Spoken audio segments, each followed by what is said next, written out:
bienvenidos a una edición un poco especial de Teatro Crítico, porque verán que los últimos teatros críticos que están grabados los hemos hecho en línea con gente en todas partes de España y del mundo, pero en este caso estamos aquí de forma presencial, como digo, en un formato un poco particular. Esta edición de Teatro Crítico está hecha en colaboración con Héroes de Cavite. Nos acompaña Enrique Monge, que hablará a continuación. Yo voy a ser muy breve, voy a cumplir con el protocolo del decoro y la responsabilidad que me exige ser la presentadora, y voy a hablar muy poco porque vienen ustedes a escuchar a nuestro invitado de hoy, que no es otro que Rafael Aita, más conocido en ambientes digitales como Capitán Perú. Estos ambientes digitales no son otros que YouTube, Instagram y TikTok, según me he informado. Rafael Aita nació en Lima, Perú, en 1982, corríjame si me equivoco con algún dato, por favor. Es ingeniero industrial por la Universidad de Lima, pero lo que le ha traído aquí a esta mesa es el personaje digital que ha creado Capitán Perú y que ha añadido a su currículum las denominaciones no solo de ingeniero, sino de divulgador histórico y ahora filosófico. En cuanto a la divulgación histórica, ya tiene varios libros publicados. Yo les digo algunos títulos: Los incas hispanos, la historia no contada de la conquista del Perú o Cazando mitos. Cualquiera de ellos pueden disponer de ellos en cualquier librería electrónica o presencial, porque creo que ya están a la venta aquí en España. Así que si les interesa, en la línea de la divulgación histórica ha tocado pues, el tema del hispanismo filosófico. Déjenme decirle que en una entrevista que le hicieron en marzo del 2025, o que está publicada en su canal en marzo del 2025, me llamó mucho la atención que la presentadora le decía, bueno, cuéntenos un poco cómo empezó esto del Capitán Perú, cómo se le ocurrió. Y tú lo contabas y dices, cuando empecé a escribir los primeros libros me empezaron a llamar hispanista. Y dice, yo no sabía que era esto del hispanismo, pero me puse a buscar y dije, está bien esto del hispanismo, ¿eh? Y esto me llamó muchísimo la atención. Exacto, los indigenistas le volvieron hispanista. Bueno, pues habrán dado cuenta que lo que yo he contado hasta ahora no tiene mucho que ver con el título propuesto para este teatro crítico, propuesto por Héroes de Cavite y por el propio autor. El título es iba a decir el título de su libro: El materialismo pasado, presente y futuro. E insisto en que el título ha sido propuesto a Teatro Crítico porque los que son habituales de estos programas se habrán dado cuenta, les habrá llamado la atención como mínimo este título. No, qué raro que desde Teatro Crítico pongan este título. Bueno, pues hago esa advertencia, que ha sido propuesto y no impuesto por Teatro Crítico. Y en esta línea lo que vamos a hacer es hablar un poco de su último libro, El fin de la cultura woke. Ahí lo tiene encima de la mesa, en donde, bueno, pues es una crítica filosófica, o eso dice, sobre la llamada cultura woke. Supongo que ahora nos explicará en qué consiste la cultura woke y en qué consiste esa crítica. Solo les voy a leer unas líneas de la reseña que acompaña el libro en las páginas en donde puedes adquirirlo. El fin del wokismo debe suponer el final del materialismo, el liberalismo y el posmodernismo. La tarea es compleja, pues no se construye una escuela filosófica de la noche a la mañana. Como bien saben ustedes, en esta casa, la Fundación Gustavoni, en Teatro Crítico, lo sabemos bien. Así que le doy la palabra a Enrique Monge y adelante, el micro es suyo. Muchas gracias, Sharon. Buenas tardes, soy Enrique Monge, periodista, y mi labor aquí es presentar, en principio, qué es Héroes de Cavite. Pues bien, la Asociación Cultural Héroes de Cavite se crea en Cartagena en el año 2020. Nace con la voluntad de fomentar la cultura y la historia entre los ciudadanos de la comunidad hispánica. La Asociación Cultural Héroes de Cavite es una asociación internacional hispanista. Tiene entre sus principales objetivos el realizar actividades culturales, fomentar el hispanismo y la historia compartida, sobre todo desde 1492 a 1898. También dar a conocer nuestra historia y luchar contra la leyenda negra, divulgando una realidad histórica que ni siquiera se cuenta en los centros de enseñanza españoles, defendiendo el patrimonio cultural histórico artístico y rescatando figuras de la hispanidad que han sido olvidadas pese a la importancia de sus logros. También defiende la unidad territorial de España, tal y como se recoge en el artículo 2 de la Constitución española, reivindica el español como lengua común y elemento cohesionador de la hispanidad, sin olvidar todas las otras lenguas presentes que aportan riqueza cultural, pero carecen de ese carácter de lengua común. Y también fomenta el hispanismo, es decir, incrementa los lazos de amistad, cooperación e integración con los países de la esfera de la hispanidad, siendo conscientes que este es el resultado de un mestizaje y que unidos podemos ser más fuertes para afrontar futuros retos en un mundo globalizado. Lo anterior sigue la estela marcada por la Constitución de 1812 que hacía referencia a los españoles de ambos hemisferios. Me gustaría ahora destacar y agradecer a dos empresas que han hecho posible la realización de esta conferencia. Por un lado, al Gran Hotel España de Oviedo y su personal, situado en la calle Jovellanos número 2, y por otro lado a los hermanos del Coto, Manuel y David, empresarios del Principado, propietarios de diferentes empresas como la Sala Bolavana y el restaurante Terraza La Floridita, entre otros, en Oviedo también.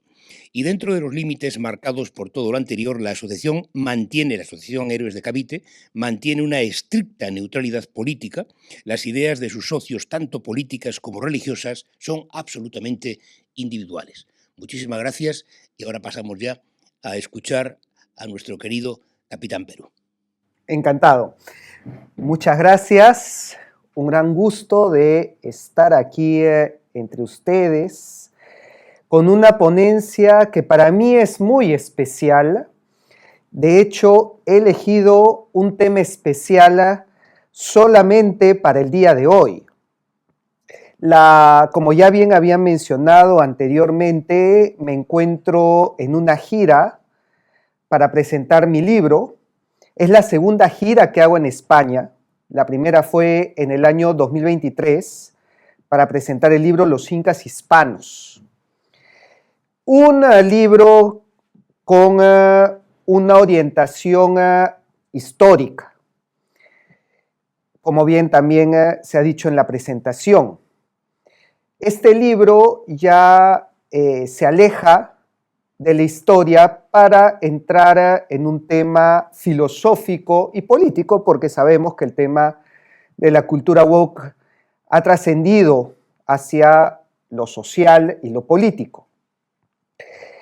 En todas las demás ciudades donde estoy presentando este libro, estoy dando una ponencia que se llama La hispanidad como respuesta a los problemas de hoy, donde básicamente te dice cómo todos estos problemas de la cultura woke y todo lo que esto conlleva son resueltos desde el punto de vista de los valores de la hispanidad. Sin embargo, como les había dicho, cuando me entero que tengo la oportunidad de dar la presentación en la Fundación Gustavo Bueno, dije, no, esto merece un título especial. Y de ahí que, estando ya en la Fundación Gustavo Bueno, dije, tengo que hablar de materialismo. Especialmente porque en el libro toco el tema del materialismo. Uno de los capítulos es sobre materialismo. Y básicamente lo que digo es que la cultura woke se ha alimentado de un materialismo monista. Pero si se hubiera tomado el materialismo de Gustavo Bueno, nunca hubiera nacido la cultura woke. Ya que estaba tocando ese tema, dije, vamos, voy a profundizar en esto.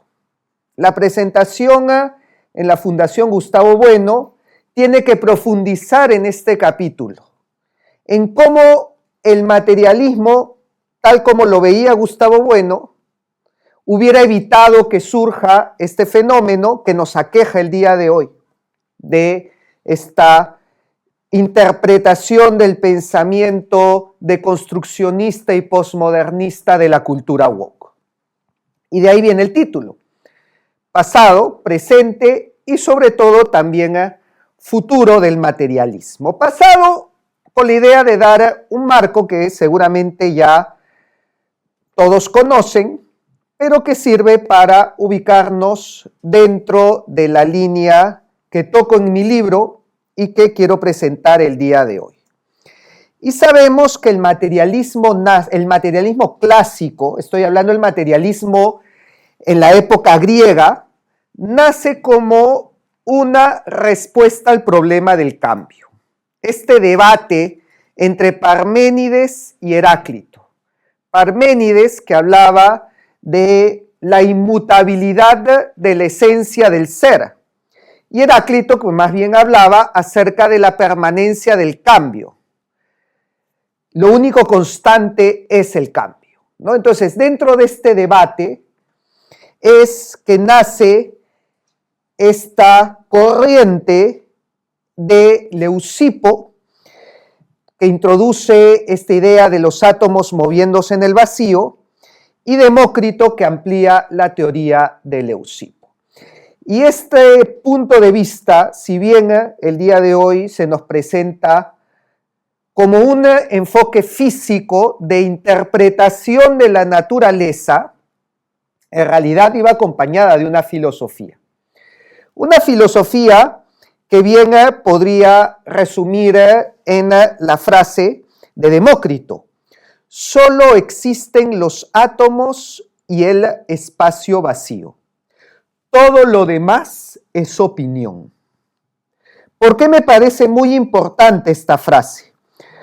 Porque cuando el materialismo resurge en el siglo XIX, gracias a John Dalton, y los estudios de la mecánica y las dinámicas de gases, que trae a colación de que los gases tienen que estar formados por partículas para que tengan el comportamiento que tienen, el materialismo de Demócrito entra nuevamente en escena. Al punto, diría yo, que el día de hoy el único dogma incuestionable es el átomo. Yo creo que en todo el espectro político, ni la izquierda, ni la derecha, ni el Papa cuestiona que todo está formado por átomos. Y por lo tanto, la frase de Demócrito se hace muy presente. Todo está formado por átomos y vacío. El resto es opinión. Así que váyanse ustedes a pelear con todos si quieren, como nos estamos peleando de repente el día de hoy en la sociedad, con todos y por todo, sin cuestionar este principio fundamental. Todo está formado por átomos. El resto, cuestión de debate. Sin embargo, el átomo de Dalton, el átomo del siglo XIX, es un átomo caduco. Ya es un modelo que ha sido superado, ¿no? Esta pequeña bolita de masa, sabemos que ha tenido un recorrido histórico que lo vemos en esta diapositiva, ¿no? Pasando por lo que Thomson llamaba el budín de pasas, ¿no? Esta bola de masa con incrustaciones de electrones, luego el modelo del tipo de sistema solar de Rutherford, Bohr con la interpretación de Copenhague, la ecuación de onda de Schrödinger, nos trae un átomo muy distinto al cual se construyeron las filosofías materialistas del siglo XIX.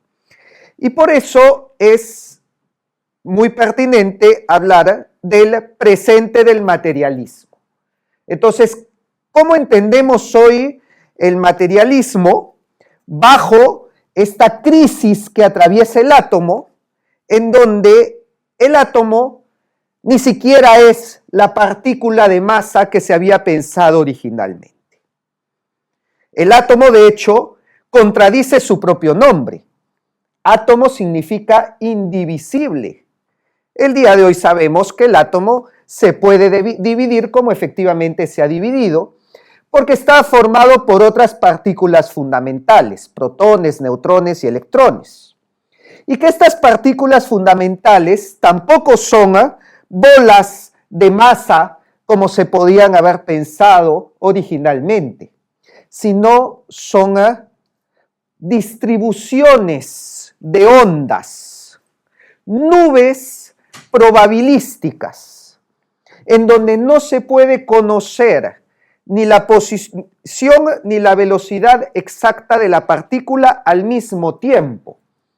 Oye, vamos, entonces, ¿yo cómo voy a fundamentar un materialismo cuando la materia no es la materia tal como la habíamos pensado? De hecho, por si acaso, solamente para hacer una acotación científica, cuando nosotros tocamos la materia, no estamos tocando materia. Esa es una ilusión de nuestra percepción. En otras palabras, nuestros protones de la mano no tocan los protones de la mesa. Es más, porque sabemos que están cubiertos por una capa de electrones los cuales ni siquiera se tocan entre sí. Porque la fuerza de repulsión electromagnética es la que impide que los electrones de nuestra mano toquen los electrones de la mesa. Y esta sensación de tacto y de impenetrabilidad no es por la materia, es por una fuerza de repulsión, exactamente igual como sentimos cuando acercamos dos imanes del mismo polo y es como si existiera un colchón en el medio, pero no existe un colchón, existe una fuerza de repulsión. Esa fuerza de repulsión es la que nos da esa ilusión de densidad material. Pero en realidad esa no es la materia. La materia es 99.9999% de vacío. Y las partículas son funciones de onda. Y es por ello que Luis de Broglie hablaba de un concepto que hasta ahora nos suena contraintuitivo, ondas de materia. Vamos, a ver, el sonido tiene ondas, la energía tiene ondas.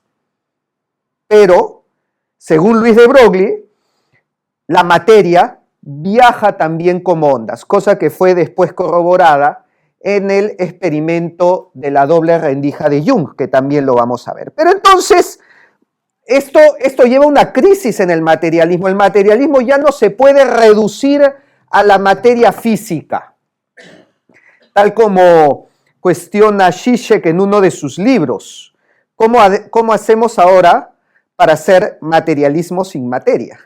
Porque hasta la materia se comporta como una distribución de probabilidades. Y ahí es donde viene la respuesta de Gustavo Bueno. El famoso M1, M2 y M3, que no lo voy a profundizar mucho porque ya estoy seguro que todos lo conocemos.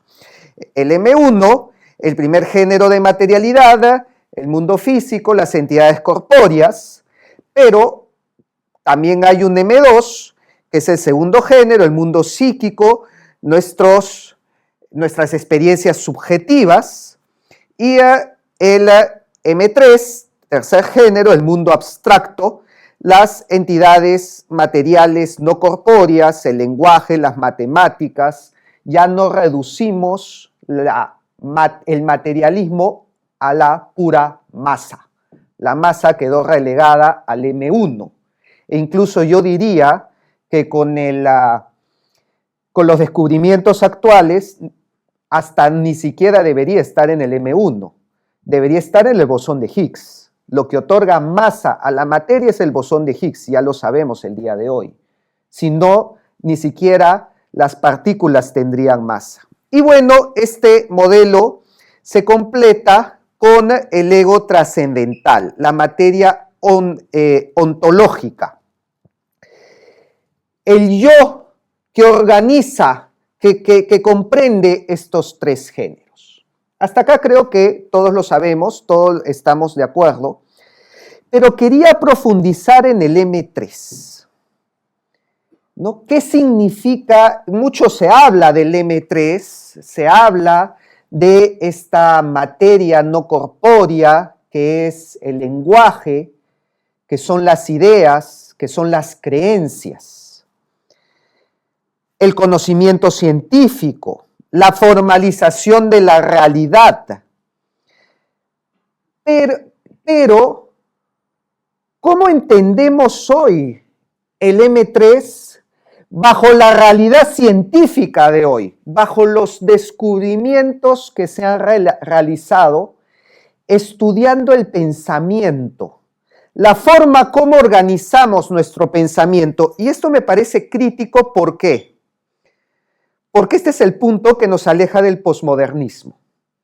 Recordemos que el posmodernismo ha sido básicamente estructurado, si podemos darle ese nombre a algo que no tiene estructura o que niega la estructura en sí mismo, por lingüistas y semiólogos, filósofos que estudian el lenguaje, o sea, básicamente los M3, los que estudian el M3. Pero en su trabajo han negado la esencia del pensamiento de acuerdo a la filosofía clásica, la negación de un logos. Para el posmodernismo no existe un logos único y absoluto, y de ahí es donde viene su relativismo. Esto es un ataque directo contra nuestra forma de entender el pensamiento. Porque para empezar, la filosofía hispana está basada en el logos. Y segundo, también al mismo tiempo, porque esto nos altera toda la realidad. Si no existe una verdad objetiva, si no existe una estructura del pensamiento, yo puedo entender el mundo según mi percepción y según cómo me perciba. Entonces ahí es donde se entiende la deconstrucción del ser y que yo me puedo identificar como cualquier cosa, incluso últimamente como perro, según hemos visto en las noticias. Por eso yo creo relevante poner el tema sobre la mesa acerca de la estructura del pensamiento. ¿Cómo funciona el pensamiento? ¿Existe realmente una estructura del pensamiento o podemos decir que es algo totalmente subjetivo y que depende de cada uno?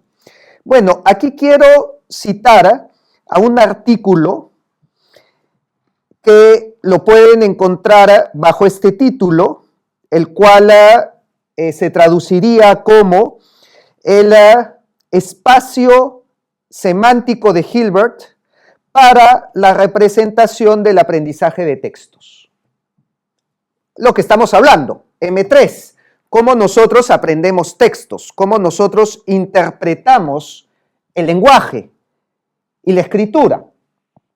Lo que dice este artículo en resumen es que esta interpretación del lenguaje sí tiene una estructura. Me pareció tremendo porque con esto nos tumbamos científica y matemáticamente el posmodernismo, que ya tocaba, y era hora.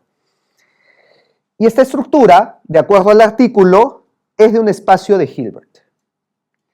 ¿Qué es un espacio de Hilbert?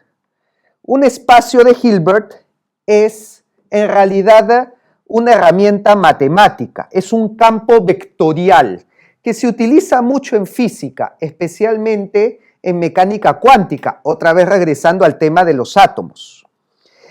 Dentro del espacio matemático de Hilbert, puedo representar estados, probabilidades y relaciones complejas mediante vectores.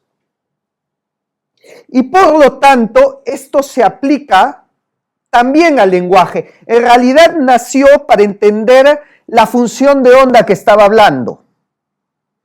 Dentro de la dinámica cuántica, el movimiento de las partículas se puede explicar a través de un espacio de Hilbert.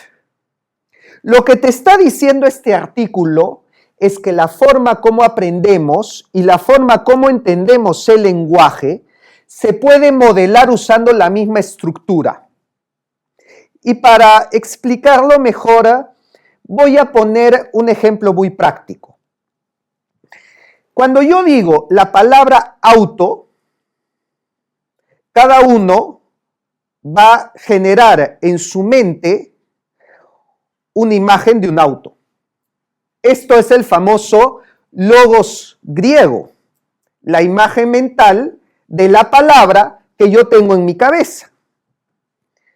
Y es por eso que logos se traduce como palabra, pero no es el fonema de la palabra, no es la escritura ni el sonido de la palabra, sino es el significado de esta palabra que hay en mi cabeza.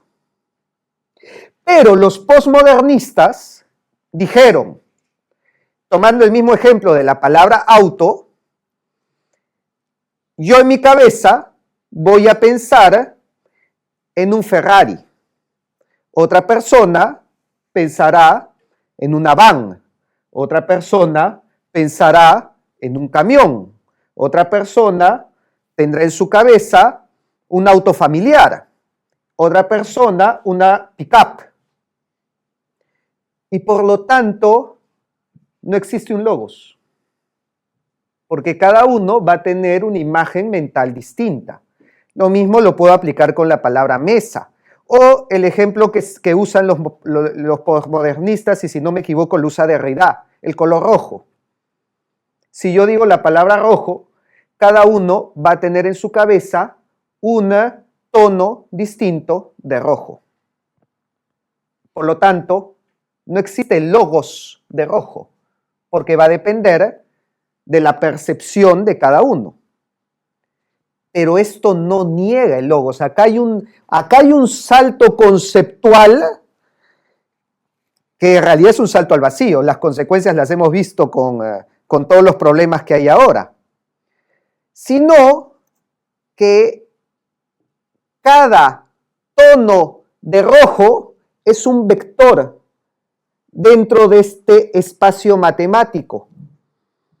Y su tamaño, el tamaño del vector, va a determinar qué tan lejos está de otros tonos de rojo.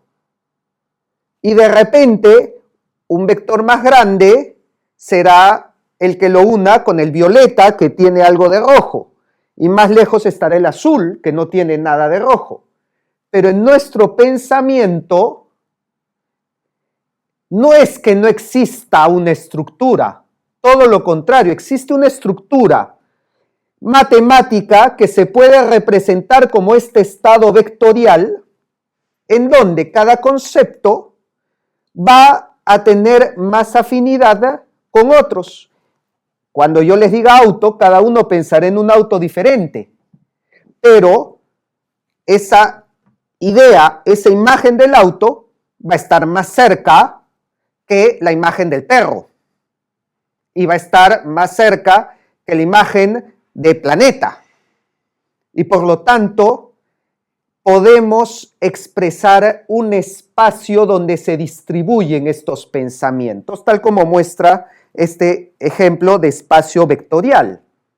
Así que sí existe una estructura, incluso matemática, en este M3 que es el pensamiento, que niega el posmodernismo y que incluso hace, ¿y por qué se ha escogido un espacio de Hilbert? Porque incluso los vectores distintos se pueden sobreponer como una multiplicación de vectores, digámoslo así, para generar un nuevo vector. ¿Cómo se traduce esto al castellano? Yo puedo tomar dos palabras inconexas y cuando las junte, formar un nuevo concepto distinto a esas palabras. Ejemplo, el perro del hortelano. Si yo les digo el perro del hortelano, la palabra perro va a tener un significado, la palabra hortelano va a tener otro significado, pero cuando yo lo sume, va a tener un tercero que no tiene que ver con el anterior. Ustedes van a saber que yo no me estoy refiriendo a un perro de un hortelano en una granja. Me estoy refiriendo a alguien que no come ni deja comer.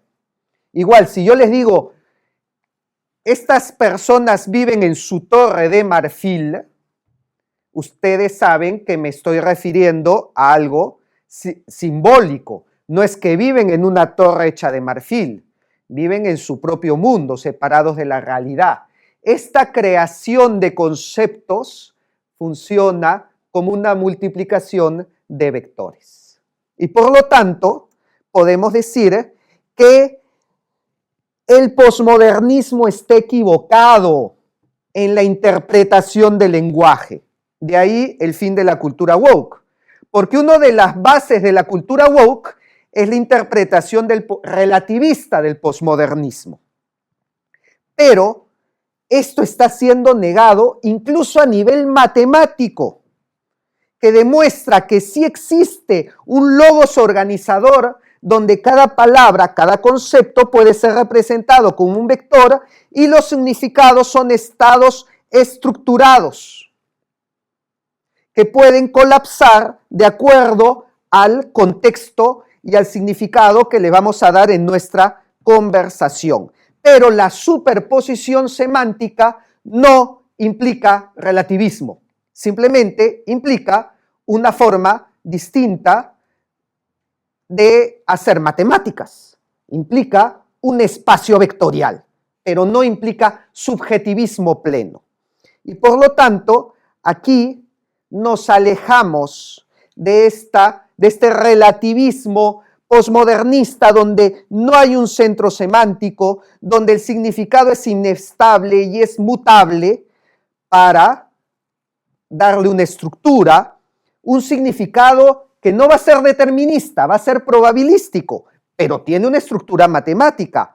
Probabilidades no significa caos. Azar no significa caos. De hecho, el azar puede ser matematizado también. Y, por lo tanto, tiene un logos estructural implícito. El posmodernismo afirma que el significado carece de centro. Pero de acuerdo a esta propuesta y de acuerdo a estos descubrimientos, tenemos que el lenguaje posee una estructura matemática subyacente y por lo tanto podemos reintroducir este concepto de logos que ha sido base y centro de la filosofía de la hispanidad, de la escolástica, de la segunda escolástica en la escuela de Salamanca. Y nos rebatimos el posmodernismo de un plumazo. ¿Significa esto que nosotros pensamos matemáticamente?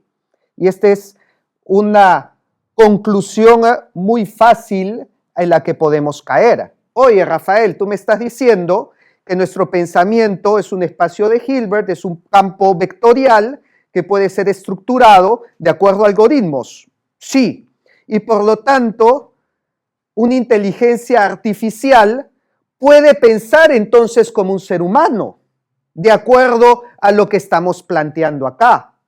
Sí y no. Sí y no. ¿Por qué? Porque si bien la forma como entendemos el lenguaje se puede modelar de acuerdo a esta estructura matemática, hay una parte de nuestro pensamiento, que es la conciencia, que no se puede modelar matemáticamente. Esto no lo digo yo, esto lo dice Roger Penrose, basándose en un principio matemático de Kurt Gödel, que dice, Kurt Gödel menciona que las matemáticas son un sistema completo. Perdón, son un sistema incompleto, pero consistente. Las matemáticas son consistentes. Las matemáticas no entran en contradicción. Si la matemática entra en contradicción, la matemática no funciona. Colapsa todas las matemáticas. Las matemáticas no entran en contradicción. Pero justamente al no entrar en contradicción, son incompletos. De acuerdo a este principio, Roger Penrose plantea que la mente humana sí entra en contradicción. Y por lo tanto, tiene un elemento que lo llama no computable o no algorítmico. Los matemáticos humanos pueden reconocer valores de verdad en las paradojas, cosa que ni las matemáticas lo pueden demostrar, ni una inteligencia artificial puede hacerlo. Y por lo tanto, la conclusión de Roger Penrose, en principalmente 2 libros que él escribe, La mente nueva del emperador y Sombras de la mente, llegan a la misma conclusión, que es la que anoto al final de la diapositiva. La conciencia humana no es reducible a un algoritmo, no es simulable completamente y no es computable en sentido fuerte.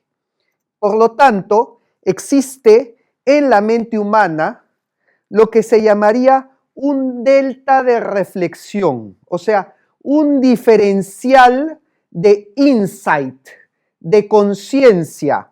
Y si regresamos al modelo matemático del espacio vectorial que se había planteado anteriormente, en donde el logos es un campo vectorial donde los conceptos se sobreponen y van colapsando de acuerdo al contexto, en el borde del sistema, en ese delta que está en el límite, hay un diferencial que nos hace ver los conceptos desde afuera, cosa que no puede hacer la inteligencia artificial.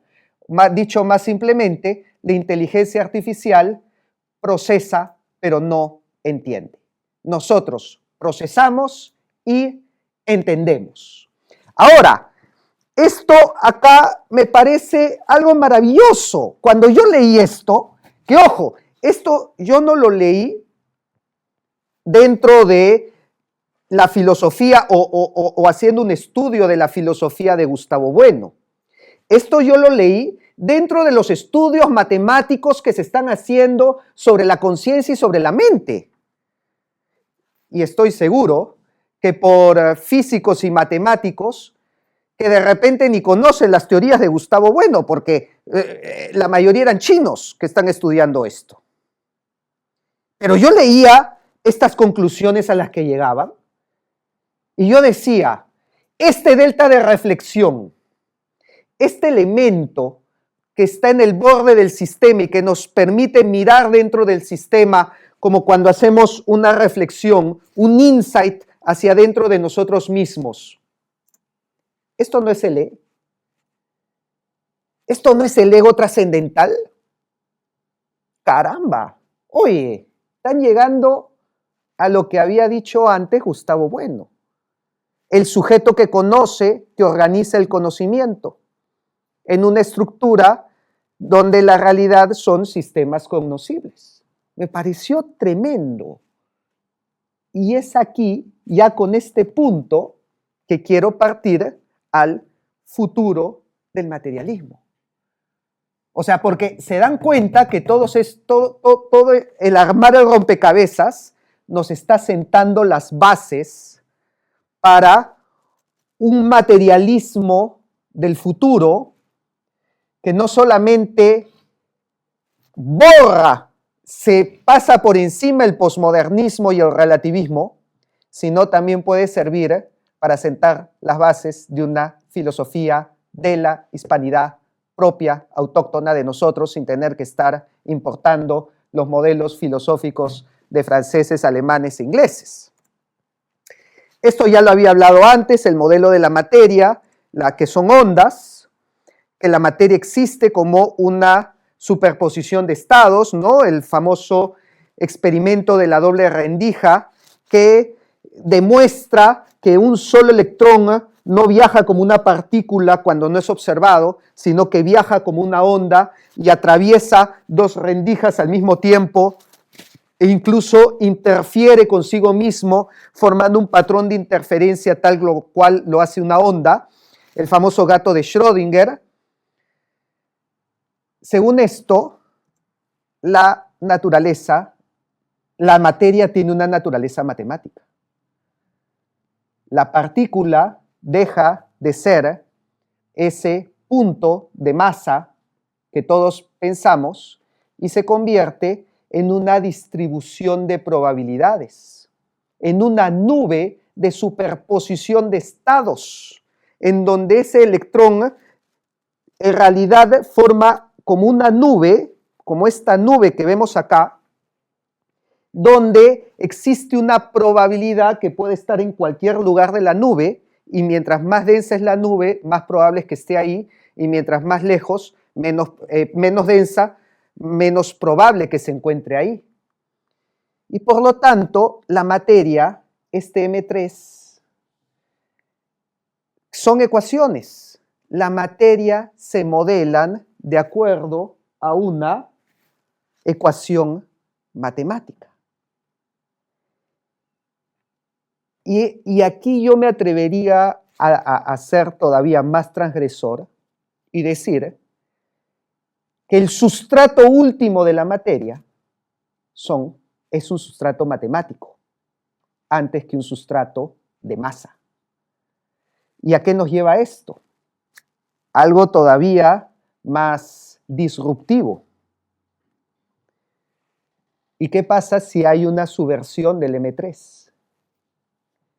¿Qué pasa si el M3 en realidad es el sustrato del M1? O tal vez de una manera más completa, la estructura informacional es un sustrato que une al M1, al M2 y al M3. Y esa estructura informacional se puede modelar bajo este espacio de Hilbert, que es el logos. Y por lo tanto, el sustrato último de la materia sería un logos. ¿Y eso qué significa? Rescatamos a los escolásticos. Vuelve la escuela de Salamanca, vuelve el logocentrismo que el posmodernismo tanto luchó por tumbarse. Ya lo dice Derrida en sus entrevistas. Hay que acabar con el logocentrismo. Lo entendió perfectamente. Para que el posmodernismo surja, había que quitar la idea de un logos como centro, como eje de la filosofía. Y por lo tanto, de acuerdo a estos nuevos descubrimientos y de acuerdo a esta estructura de cómo funciona el pensamiento, bien podemos decir que M tiene un sustrato informacional organizado en un espacio matemático de Hilbert. Y de esta manera, la materia es organización informacional desde su base primera, que es la función de onda, en donde está modelada como una distribución de probabilidades, hasta nuestro pensamiento y hasta nuestro logos. Y el logos sería el espacio matemático que estructura esta información y hace posible la realidad que es interpretada a través de una conciencia que no es computable y no es reducible a un algoritmo de una inteligencia artificial. En otras palabras, el ego trascendental. Y este nuevo logos sería un espacio estructural de significados. Y le estamos dando una definición moderna, actual, matemática y sustentada en los últimos descubrimientos a un concepto tan importante para la filosofía de la hispanidad como ha sido el logos. ¿Por qué esto es necesario hoy?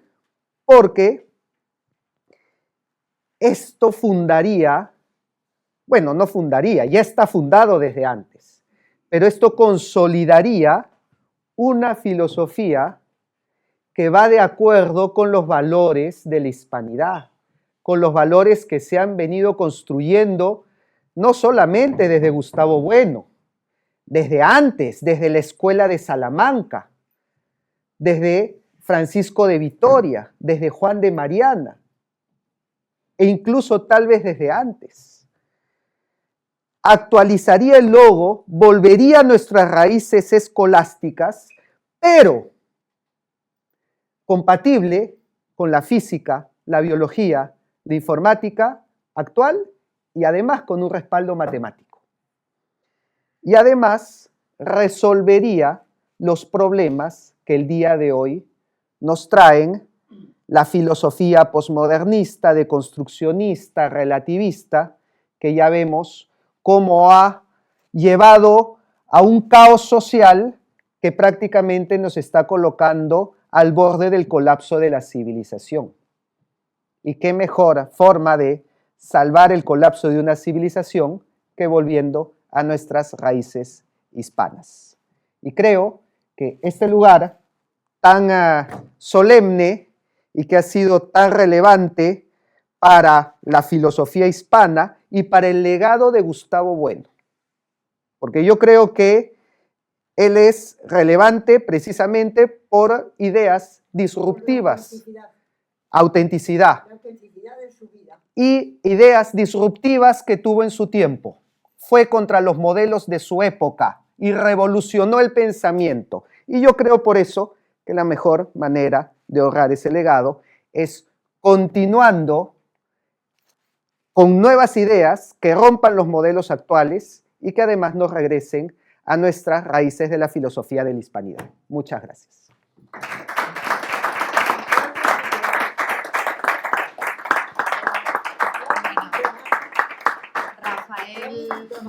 Rafael no es ningún secreto. Aplaudo tu trabajo como tal trabajo, pero me recuerda, me apetece decir la frase: la razón de la sin razón que a mi razón se hace. De tal manera mi razón enloquece que con razón me quejo de la vuestra fermosura. Lo más que tuvo mi querido don Gustavo fue la autenticidad. Él tenía muy claro que cada persona era única. Perfecto, totalmente de acuerdo. Y os deseo lo que me deseo, que os atreváis a ser. Ese es el único que somos cada uno, compartiendo con los demás lo que tenemos de diferente. Que nunca, nunca, nunquísima sacrifiquéis, como él no lo hizo, el ser al parecer. Muchísimas gracias. Bueno, veo que se disputa el puesto de presentadora de teatro crítico. Lo veo que se disputa. Quería decir, para finalizar y empezar el turno de preguntas, a quien quiera preguntar, por supuesto, nadie está obligado. Rafael es un gran admirador de Star Wars. Lo he escuchado y lo he leído y lo estoy viendo desde aquí. Ya lo siento, Rafael. Yo estoy en el Enterprise. Uy. Y exacto. Pero le voy a contestar al modo del señor Spock. Fascinante. Ahora sí, gracias. Con el turno de preguntas. No sé quién quiere preguntar. Empieza Marcelino. Y la palabra, bueno, para intervenir, bueno, pues nada, ante todo, pues darle la enhorabuena por la vehemente exposición que nos ha comunicado y la conferencia y plantear algunas cuestiones sobre lo que ha dicho, ¿no? Yo creo que una de las cuestiones importantes que hay que decir, sobre todo por las últimas palabras y sobre todo en lo que se distancia de la perspectiva del materialismo filosófico de Gustavo Bueno, es esta concepción que ha ejercitado de la filosofía como tratando de compatibilizar ciencias y de hacer una especie de compatibilización entre las ciencias. Yo creo que no hay cosa más apartada de lo que supone el materialismo filosófico que eso que ha dicho. Quiero decir que la perspectiva puede ser loable o no, pero lo que nosotros tenemos que decir es que está apartado completamente de lo que dice el materialismo filosófico. Porque el materialismo filosófico, como corriente filosófica, pues tiene un sistema preambular que se concibe a sí mismo como filosofía. Y entonces, desde esa perspectiva, pues el materialismo filosófico concibe la filosofía no haciendo una función de cocinero que echa en la olla, como decían aquellos geógrafos de la geografía, que el geógrafo era un cocinero y que echaba en la olla pues el paisaje y con ello no. La filosofía no echa en la olla las ciencias para hacerlas compatibles. La filosofía es una reflexión de segundo grado. Y entonces, en tanto que reflexión de segundo grado, está a la expectativa de lo que hay en el mundo. Por eso el mundo, para el materialismo filosófico, es un mundo aspectabilis. Y entonces, a la expectativa de lo que hay en el mundo, y en el mundo hay ciencias y otras cosas que no son ciencias, e instituciones, y así sucesivamente. Y la filosofía, entonces, de alguna manera reflexiona, por eso se llama reflexión de segundo grado, en torno a todas estas cosas que son de primer grado. Y lo que encuentra en las ciencias el materialismo filosófico son contradicciones. Contradicciones, por ejemplo, entre el campo que cierra la matemática, el espacio vectorial, por ejemplo, trabaja con vectores y puede trabajar con matrices o con determinantes. Y esos vectores pueden ser tríadas o duplas y así sucesivamente en el espacio vectorial. Pero lo que se trabaja en el espacio vectorial, que es un espacio matemático, tiene que ver con las grafías de los símbolos para el materialismo filosófico. Ahí está el cuerpo de esa, y lo que ocurre en la física, lo mismo.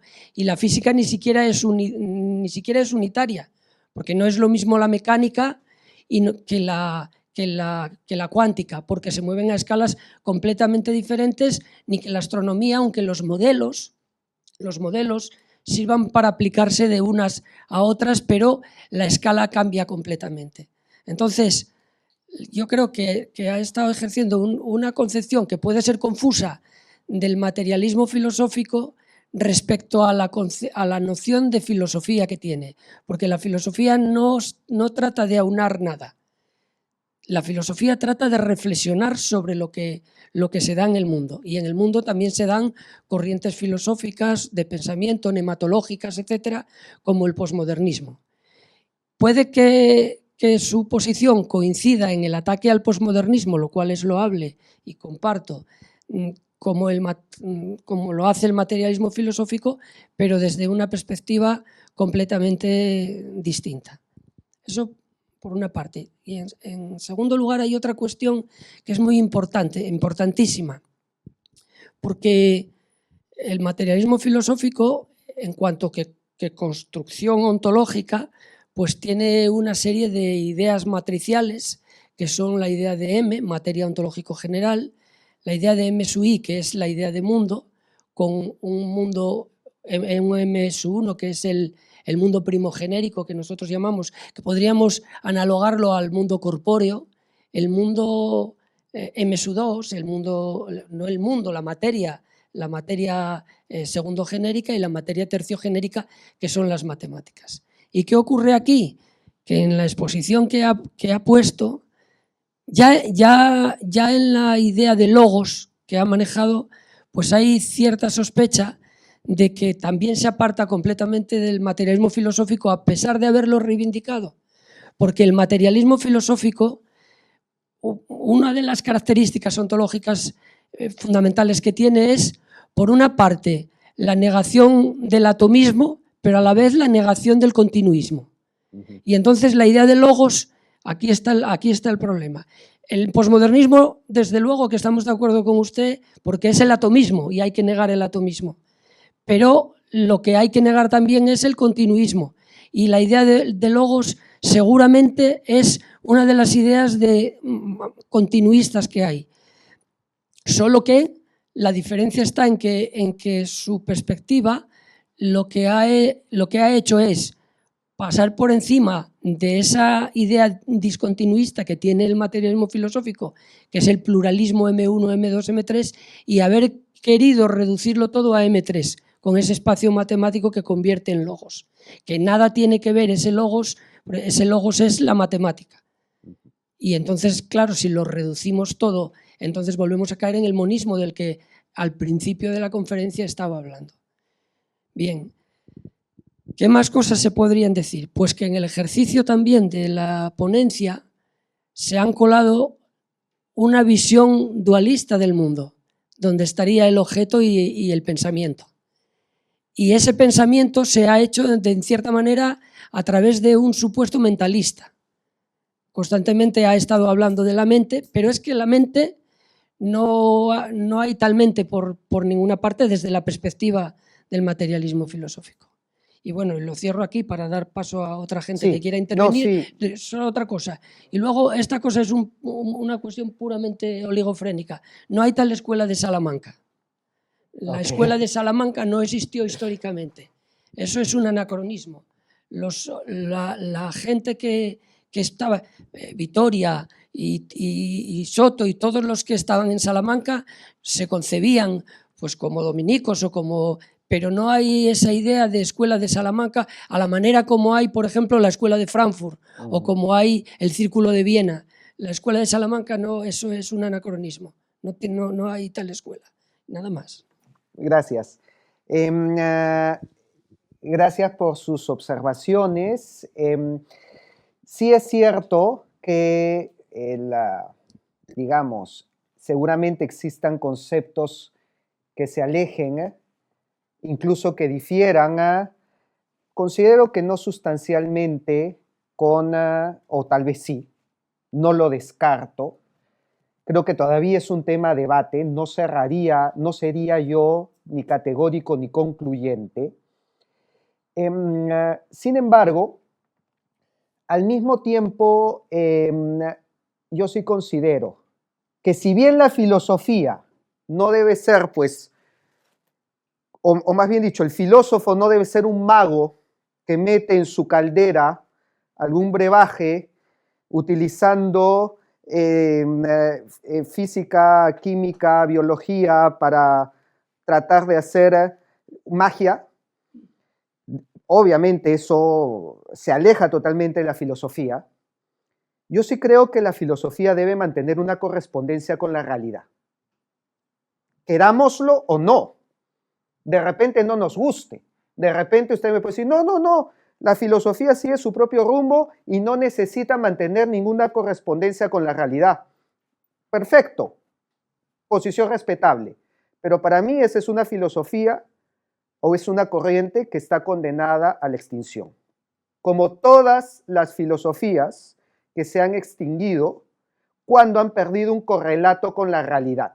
Eso ha sido algo que vemos de manera perenne en la historia del pensamiento.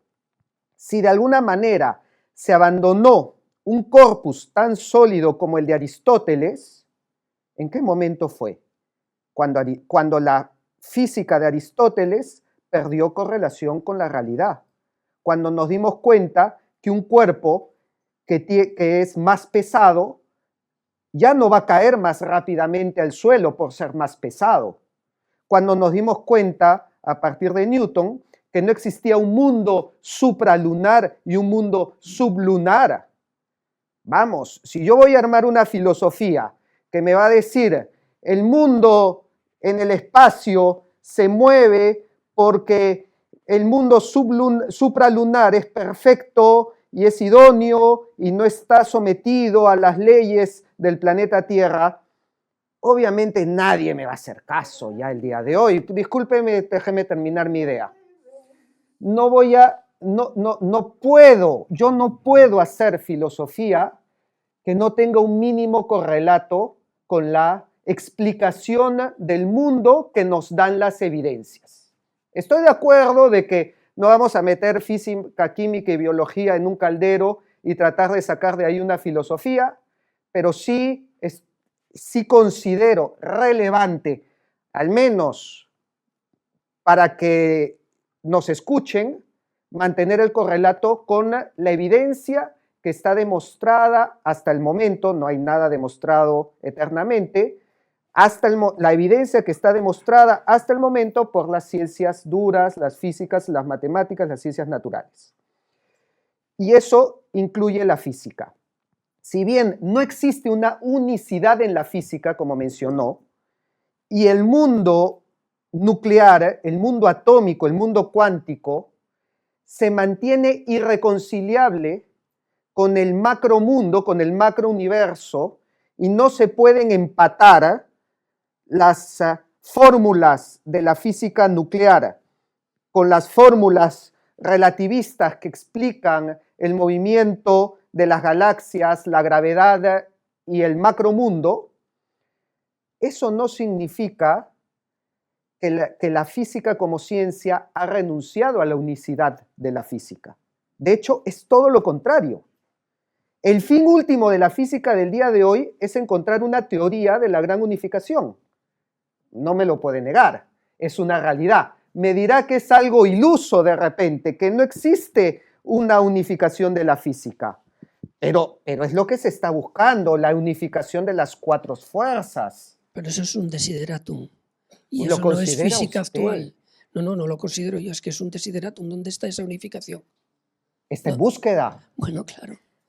Pero vamos, a Bueno, ver. claro, pero es de búsqueda como aquel señor que buscaba debajo de una farola una llave. No. Dice, entonces, ¿por qué no. la busca? Y dice, porque aquí hay luz. No, Hombre, no. A ver. Pero yo la había perdido en aquella oscuridad, claro. A ver. Es que estamos No, en eso. ahí sí discrepo con sustento real. ¿En qué sentido? De Cuando- todas formas, yo no estaba diciendo que la filosofía no tenga que tener en cuenta las evidencias del mundo. Yo lo que estoy diciendo es lo que decía era una cosa diferente. Es que la filosofía no trata de acomodar ni compatibilizar las ciencias, de que es una acuerdo. cosa completamente Eso sí, de distinta. acuerdo. Y eso es lo que se desprendía un poco de su ejercicio de la filosofía, sobre todo al final, Ok. cuando dijo que la filosofía tenía que hacer tratar de compatibles las ciencias. Yo no estaba diciendo, y entonces, ¿por cómo compatibles? Como el que hace compatible, pues por Claro. ejemplo, la masa de harina con las uvas pasas en el cake. No, yo no estoy Ya, diciendo... no, ok, de acuerdo, me voy a explicar en este punto, que es precisamente el que aparece acá, ¿no? Compatibilidad con la física, biología, informática actual y respaldo matemático. No quise decir que vamos a compatibilizar todas estas ciencias. Voy a reformular esta frase. No existe contradicción con la física, biología e informática actual. Ese fue mi punto. Lo que estoy planteando es compatible no en el sentido que está buscando compatibilizarlo, sino en el sentido que no ha encontrado una contradicción con la evidencia actual que nos presentan estas ciencias el día de hoy. Y lo cual lo considero importante porque, como dije, todo pensamiento debe tener un correlato con la realidad. Ahora, sí es cierto, aunque me parecieron de repente observaciones contradictorias porque en un momento mencionó que caía en un monismo y en otro momento mencionó que caía en un dualismo. Creo que no puedo caer en los dos al mismo tiempo. Ok. En el caso del dualismo, el único que reconocería que estoy cayendo no es en el de la mente y el objeto. No. Ahí más bien yo diría que la forma en que se estructura el pensamiento es la misma forma matemática como se estructuran las partículas a nivel cuántico. Ahí sí de repente sería más monista. Pero eso sí se aleja de lo que había colocado sobre el delta de reflexión. O sea, este sería el único dualismo que estaría aceptando. Acá y acá. Pero vamos, no lo he señalado yo. Ha sido señalado por estudiosos que ya los he citado, Kurt Gödel, matemáticos, físicos, en este cuestionamiento sobre si la inteligencia artificial va a alcanzar en algún momento un nivel de reflexión humana. Ellos dicen que no, categóricamente nunca lo va a alcanzar, porque la reflexión humana no es algorítmica, no se puede reducir a cómputos matemáticos. En ese sentido, yo sí considero que había un dualismo no de la mente, de la reflexión de la que es capaz la mente, porque la mente sí está funcionando bajo una estructura matemática, pero su capacidad de reflexión es imposible matematizarla. No cae bajo la computabilidad según un principio básico de las matemáticas, que es el principio de la incompletitud. En este sentido, sí considero, pero claro, estamos hablando de un nivel matemático. Lo que sí me puede decir, creo que en algún momento de su intervención lo rescaté, no podemos decir que existe una correlación entre matemáticas y el mundo real, ¿no? Claro, un vector puede tener n dimensiones y en la realidad no vemos n dimensiones. Eso me parece una observación muy válida, pero al mismo tiempo quiero citar, es una frase que tengo en mi libro, no recuerdo ahorita el autor, que habla de la irracional explicación matemática del universo. ¿Qué significa eso? La explicación del universo es ridículamente matemática. Vamos, usted me puede decir, no hay una correlación entre las matemáticas y la realidad. Sí, válido. Sin embargo, hasta el momento hemos podido explicar todos los fenómenos con matemáticas, desde las trayectorias de los planetas hasta la forma de disipación del calor, o sea, desde lo más tangible hasta lo más intangible. E incluso utilizando herramientas matemáticas totalmente abstractas. Hay algo que a mí me maravilla. No le encuentro una explicación lógica, pero es lo real. Para poder tener Wi-Fi, para poder tener internet inalámbrico, las ondas con las que viaja, bueno, en realidad cualquier sistema inalámbrico, solamente son explicadas utilizando números imaginarios. O sea, ¿cómo algo tan abstracto, dígame usted, como la raíz de -1, algo que yo estaría de acuerdo que no debería tener ningún correlato físico, porque eso debe ser una invención humana, vamos, en la naturaleza, ¿qué va a haber una raíz de -1? Y lo hay. Y yo no podría explicar cómo se mueve una onda si no utilizo un número imaginario, una raíz de -1. ¿Cómo algo tan abstracto funciona perfectamente para explicar un fenómeno físico? A mí me parece que hay algo ahí que por lo menos nos debe llamar la atención. Porque ya, por último, dice, bueno, si yo cuento 1, 2, 3, 4 libros, ok, encuentro una correlación entre matemáticas y realidad. Pero yo no estoy hablando solamente de números naturales. Yo puedo encontrar pi en efectos físicos. Un número irracional, un número que no tiene final. Y lo encuentro en distintos fenómenos físicos que son tan diferentes como desde el cálculo de probabilidades, y que yo lo encuentro a la hora de lanzar una moneda y me va a salir pi dentro de las ecuaciones que explican los resultados. Eso es totalmente absurdo, como dije en mi frase original. La ridícula explicación matemática que tiene la naturaleza. Como si yo lanzo ahorita un objeto, y eso es algo que a mí, yo lo he visto en clase, me lo mostró un profesor de matemáticas, explicando precisamente eso. Dijo, ustedes piensan que todo lo que ustedes ven en matemáticas es abstracto, ¿no? Les voy a hacer una prueba.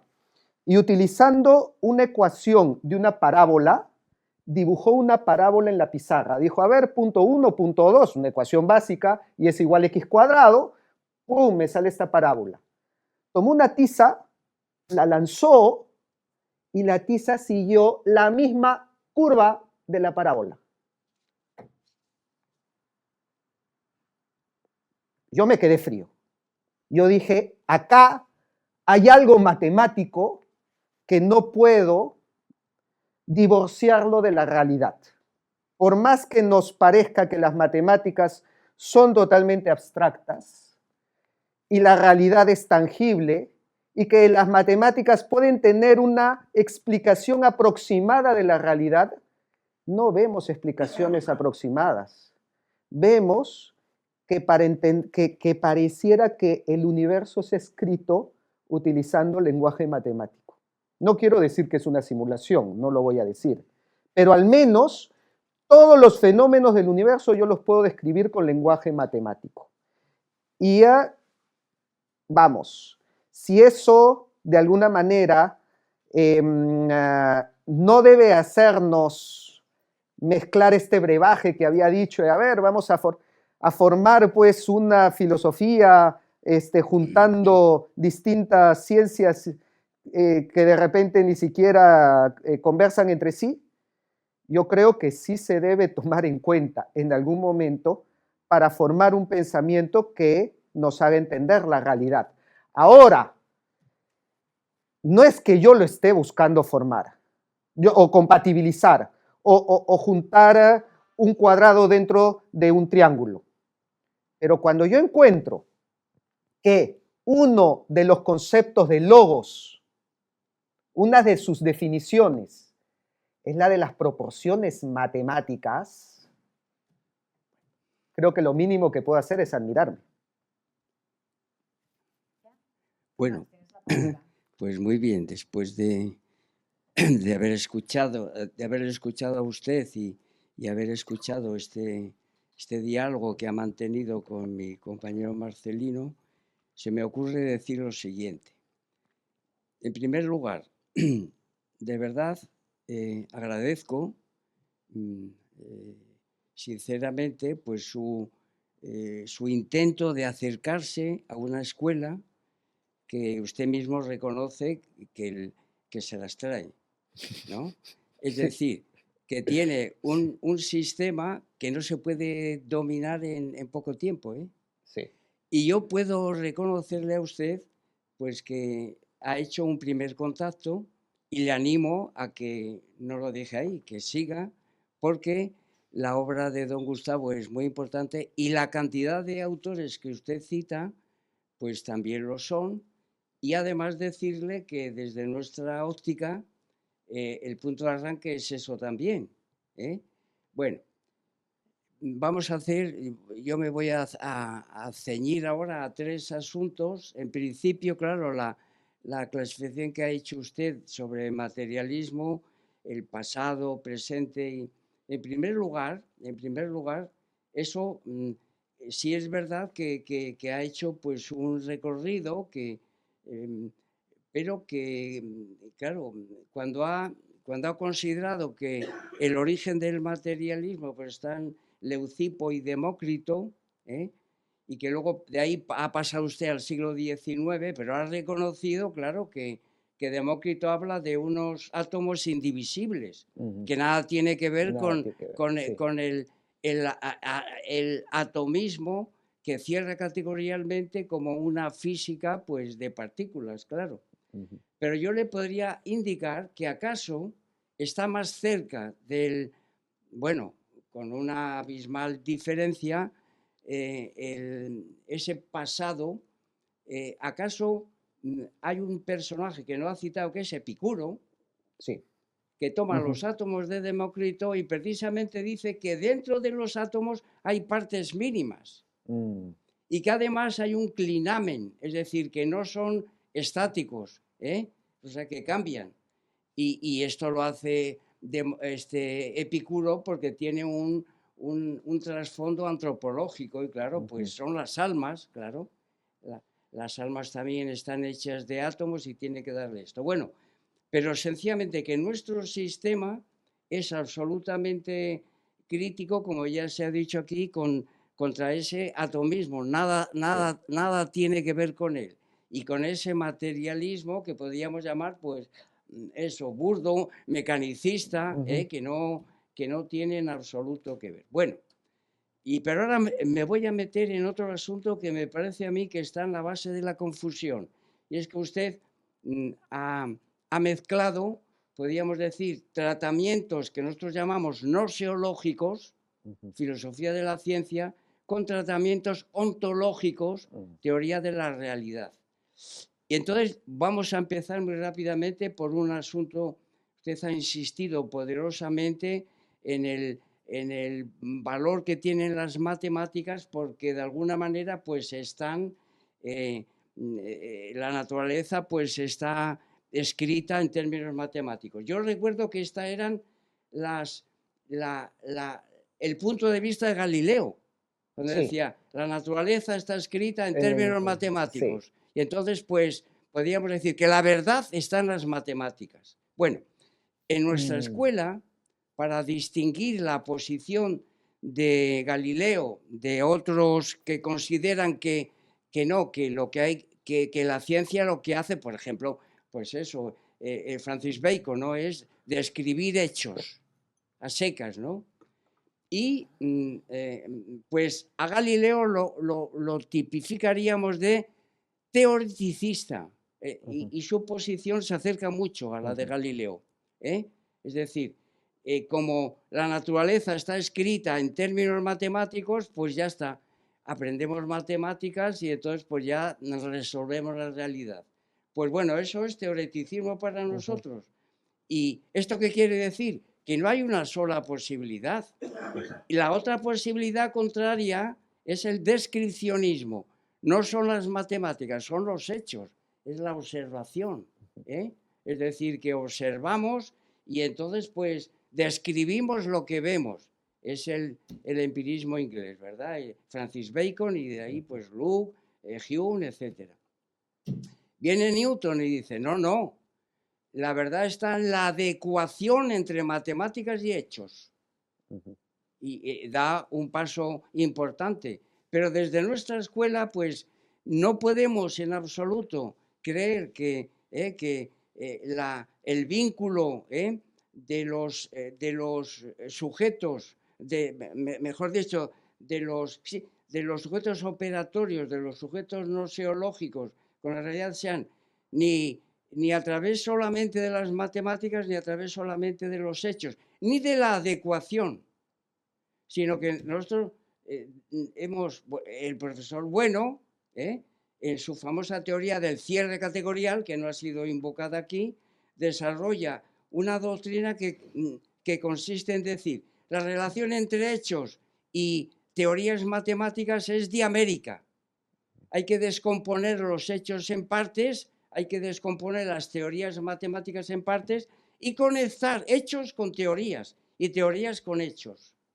Con lo cual, despejamos ese asunto tan podríamos decir, tan complejo y de esta manera el profesor Bueno resuelve dialécticamente, porque le da mucha importancia, como no, por supuesto, a las matemáticas. Y él considera que grandes teoreticistas pues son naturalmente Kepler y Galileo, y qué sería de la historia de la ciencia sin ellos, ¿verdad? Pero su explicación noseológica no es la única y tampoco es la que lo dice todo. Segunda cuestión importante que se ha suscitado aquí a propósito de la unificación, que es el ideal del neopositivismo clásico. Es decir, recuerde, Carnap, Maurice Schlicke, la unificación de las ciencias bajo un patrón único que es un fundamentalismo físico. La física está en la base de todo y podemos reducir todas las ciencias a eso. Eso lo negamos rotundamente. Desde la teoría del cierre categorial, según la cual cada ciencia tiene un campo diferente al de otra ciencia y alcanza su madurez cuando cierra ese campo a través de verdades que son los teoremas. Es decir, que aunque un físico utiliza las matemáticas, como no puede ser de otra manera, pues resulta que las matemáticas tienen un cierre categorial, evidentemente en la antigüedad solo se conocía la geometría. Y entonces lo que ha dicho usted de Aristóteles, pues claro, ¿cómo va a tener él una física avanzada si no había aritmética, podríamos decir, solamente geometría? Y entonces, pues claro, pues hay que esperar, pues qué sé yo, a personajes importantes como Peano, etcétera, para que el cierre de la aritmética se produzca, ¿no? Y Newton cierra la física y así sucesivamente, ¿verdad? Y otra cosa son las ciencias biológicas, etcétera, ¿no? O sea que no puede haber en absoluto unificación porque cada ciencia es un campo de inmanencia con verdades específicas. Es decir, usted no puede comensurar una ciencia categorial con los teoremas de otra ciencia, porque incurriría pues en un pastiche. Es imposible. Cada ciencia tiene su inmanencia propia, etcétera, ¿verdad? Bueno, de manera que esta es, a mi juicio, pues la primera cuestión que yo quería plantear, ¿no? Que sonar aquí en una escuela como esta, después de haberle agradecido a usted el acercamiento que ha tenido. Esto por encima de todo. Y animarle a que siga, sin duda, porque tiene usted algo importante, que nosotros valoramos mucho, y es conocimientos de ciencias, porque el materialismo nuestro no puede hacerse al margen de las ciencias. Eso es evidente. Pero también de otras disciplinas, como puede ser pues la política, el arte. Bueno, hay muchas otras disciplinas que también hay que tener completamente en cuenta, vamos, que no pueden... Bueno, y entonces ahora entramos en el segundo asunto de enorme importancia. Pero antes de entrar al segundo asunto, podría... Hombre, claro, lo que porque usted... si no se me va a ir de la mente, ¿no? Bueno, mira, yo quería decirte, tengo prisa, quería decirte un piropo a través de Cervantes. Ay, por Dios. Recuerda, hermano Sancho, que nadie es más que otro, a no ser que haga más que otro. Gracias. Bueno, Y ahora quisiera, para despedirnos, pero que cantáramos no. Necesito responder. Sí. Debo poner orden, Otro día, voy otro a día. subir mi papel y vamos a dejar que el invitado... solamente una vez. No, disculpe, se lo agradezco mucho. Y estoy segura de que nos escuche, Pase. pero esto está adquiriendo ya... Esto es el surrealismo puro. Hemos caído en posmodernismo. No, Vamos a ver. A ver, quería, con respecto al punto de la unicidad de las ciencias, por supuesto, cuando hablé de la unicidad de la física, me refería a un aspecto incluso que se centra en la unificación de las 4 fuerzas: gravedad electromagnética, fuerza nuclear fuerte, fuerza nuclear débil. Se está buscando eso. No creo que haya incompatibilidad en nuestro pensamiento, porque yo no considero que la unificación de la física dentro del marco de esas 4 fuerzas explique por lo menos la conciencia humana.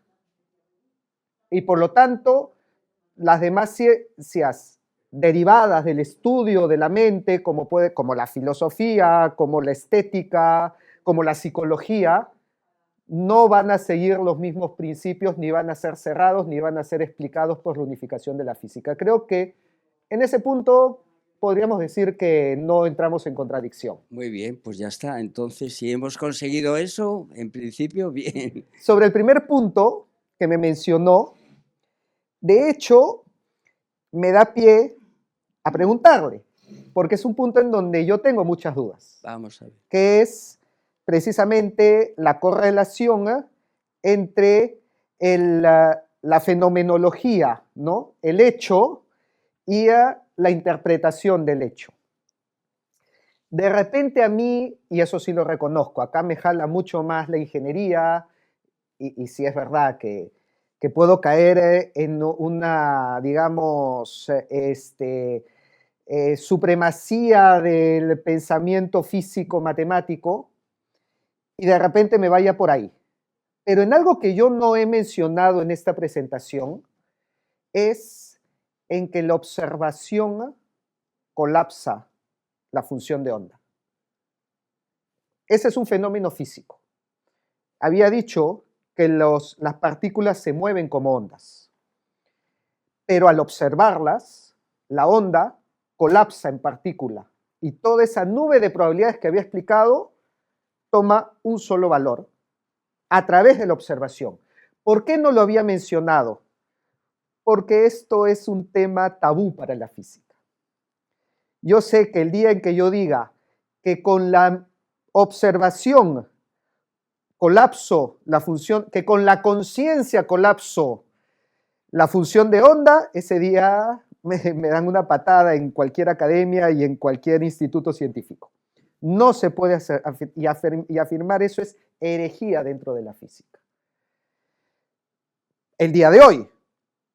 Pero de alguna manera yo cada día estoy convenciéndome más que efectivamente la mente colapsa la función de onda y por lo tanto todas estas trayectorias que son matemáticas son afectadas por la conciencia humana hasta que terminen, o sea que todas las trayectorias colapsan en una sola. Pero no me atrevo a decirlo y yo no sé qué tan sustentable será. Por eso le pregunto, ¿qué opina de esa interpretación entre la relación mente-objeto? Bueno, ya algo ya se ha comentado, algo le ha dicho mi compañero sobre el peligro del mentalismo. ¿Eh? Y entonces ahí usted tiene que darse cuenta de que en esta escuela esa posibilidad mentalista está totalmente descartada. Totalmente. Incluso a nivel informático, porque de alguna manera, si yo tengo un campo que es un espacio informacional, no me parece irracional, no significa que esté de acuerdo, pero no me parece irracional que la mente dé una interpretación a la función más coherente dentro de ese conjunto de posibilidades informacionales. Bueno, eso que dice usted, pues encaja perfectamente con una concepción mentalista del asunto. Nuestra manera de ver esto es distinta. Distinta, completamente. No he dicho nada entonces. Ciñéndonos a las ciencias. Entonces, sí. Efectivamente, los sujetos operatorios tienen mucho que hacer, claro. Primero porque operan con términos y obtienen relaciones a veces insospechadas. Pero eso no está en la mente, eso es el resultado de operaciones. Segundo, los sujetos, esto es lo que podríamos llamar nosotros el eje sintáctico. Uno opera con términos y obtiene relaciones, y a veces insospechadas. Nos pasamos al eje semántico, donde ahí entran en juego ya las realidades, ¿no? Es decir, que en la realidad hay referentes que uno observa. Esas observaciones son fenómenos. Y estos fenómenos también juegan un papel importante en las ciencias. Pero quedan de alguna manera neutralizados por las esencias, que son entidades terciogenéricas. Y que entonces permiten de alguna manera reinterpretar los fenómenos y darles un cauce adecuado. Hay, naturalmente, escuelas filosóficas que se quedan ahí, que es la fenomenología. Con los fenómenos tenemos bastante. No, el propio Husserl es un gran matemático. Y entonces, pues, aunque diga eso, en el fondo, las teorías matemáticas que él determina, que él conoce, le permiten realmente reconstruir lo que ve. Esto es así de claro, ¿verdad? Esto es que entonces, desde un punto de vista no seológico, el sujeto operatorio juega un gran papel, pero no a través de la mente, sino a través de las operaciones y de los fenómenos. de las percepciones. Esta es nuestra posición. Es decir, no negamos el papel importante de los sujetos operatorios, pero le damos esta dimensión, ¿no? Así de claro. Y luego, Clarísimo. entonces, el segundo asunto importante para deshacer esa posible mezcla es que una cosa es la gnoseología o filosofía de la ciencia, algo hemos dicho sobre el asunto, porque hay familias gnoseológicas diferentes, porque hay cierres categoriales, cada ciencia es un campo de inmanencia con teoremas propios, etc. Y otro campo importante del materialismo filosófico es la ontología. ¿Y qué es la ontología? Teoría de las ideas. Porque una cosa son los conceptos, son los conceptos científicos, y otra cosa son las ideas. ¿Y cuál es el origen de las ideas? Pues precisamente la incomunicación entre los conceptos. Porque la idea de materia la usa tanto un físico como un químico, como un matemático, pero no es la misma. Como un filósofo. Eso es. El filósofo lo que hace es, cuando se da cuenta que entre los diferentes usos de materia, pues no hay comunicación, no hay comensurabilidad, porque son diferentes, surge la idea de materia. Y por tanto no es lo mismo la ontología que la gnoseología. Bueno, y dicho esto, pues entonces sí, matizar ya finalmente, pues porque usted se ha referido, y yo lo he agradecido enormemente, la teoría de los tres géneros de materialidad, M1, M2, M3, que ha dicho que el conjunto unión de eso es el ego trascendental. Muy bien, pero en el último momento de su exposición apareció una fórmula que usted sacó de materialismo filosófico, donde aparecía la M, materia ontológico general. Eso es lo que le ha faltado. Y entonces, ¿qué es lo que pasa? ¿En qué consiste lo peculiar de nuestro materialismo? Precisamente en esa idea. Y entonces, ¿qué es lo que pasa? Una cosa es el mundo, M1, M2, M3, que usted se ha manejado perfectamente con esta terminología, incluso se ha acercado a la idea de ego trascendental, pero resulta que el ego trascendental es el enlace entre el mundo, que es M1, unión M2, unión M3, ¿verdad? Y la materia ontológico general, que quiere decir que no hay clausura, que no hay determinación absoluta. Usted ha hablado de la indeterminación, el principio de Heisenberg lo ha invocado ahí, ¿verdad? Pues trasládelo esto a la filosofía. No hay determinación posible total, no hay comensurabilidad total entre las partes, ¿no? Bueno, pues hay inagotabilidad absoluta, la materia no se puede agotar, las ciencias no comensuran totalmente y de una vez por todas. Por tanto, la materia ontológica general es una pieza fundamental con la que el materialismo que practicamos aquí, pues se caracteriza. Y es precisamente una pieza fundamental que se tiene que conectar con el mundo, porque en el mundo hay discontinuidades absolutas, ¿verdad? Y entonces el enlace es el ego trascendental, que es también una totalidad. Bueno, nada, esto es lo que yo quería. De acuerdo, encantado. Muy bien, pues estupendo. Muy agradecido. Nada, muchísimas hombre, gracias. No sé si alguien más quiere preguntar. ¿No? ¿No se animan? A la una voy a hacer como en la subasta. Bueno, pues yo quiero terminar recordando una perogrullada. Que la historia de la filosofía no es filosofía.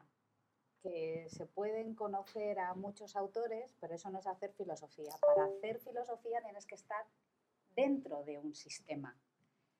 Nosotros, por supuesto, estamos dentro del sistema del materialismo filosófico, de ahí que seamos capaces de interpretar a nuestro alrededor de una manera determinada y un sistema no es picar de aquí, picar de allí, coger lo que más me gusta e intentar adecuarlo a mi propósito. Dicho esto, no sé cuántos teatros críticos llevamos grabados, muchísimos. Yo era joven cuando empecé, así que creo que no tenía ni canas cuando empezamos a grabar teatros críticos, pero sin duda este ha sido uno de los más exóticos y extraños que he grabado en toda mi vida. Así que espero que lo hayan disfrutado tanto como lo hemos disfrutado nosotros aquí. Gracias a Héroes de Cavite, gracias por supuesto Rafael, gracias a todos ustedes que han venido, a los que nos están viendo y por supuesto a los que nos verán. Gracias.